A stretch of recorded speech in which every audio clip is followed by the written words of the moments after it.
Nous allons accueillir Philippe Jourdain, qui est notre chroniqueur Nouveaux Médias. Et on va parler d'un sujet qui va peut-être vous intéresser, c'est la vie virtuelle après la mort.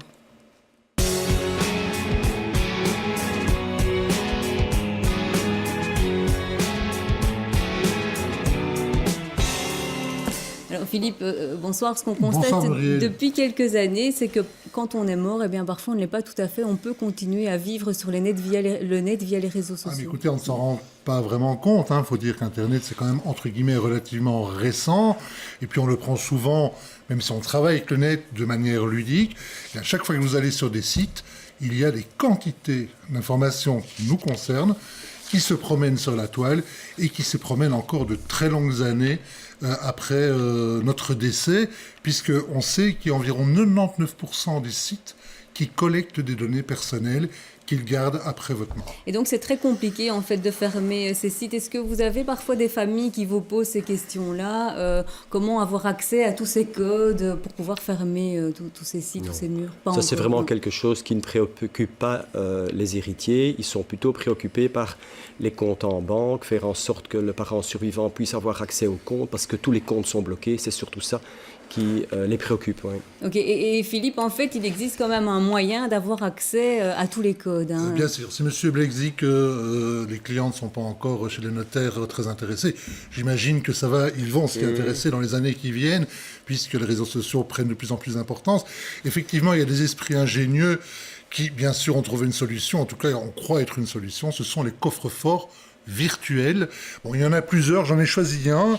Je vais le montrer ici sur la tablette. C'est un site qui s'appelle La Vie d'après. En fait, vous louez un espace de stockage. Vous y mettez tous vos logins, tous vos mots de passe, toutes vos adresses IP.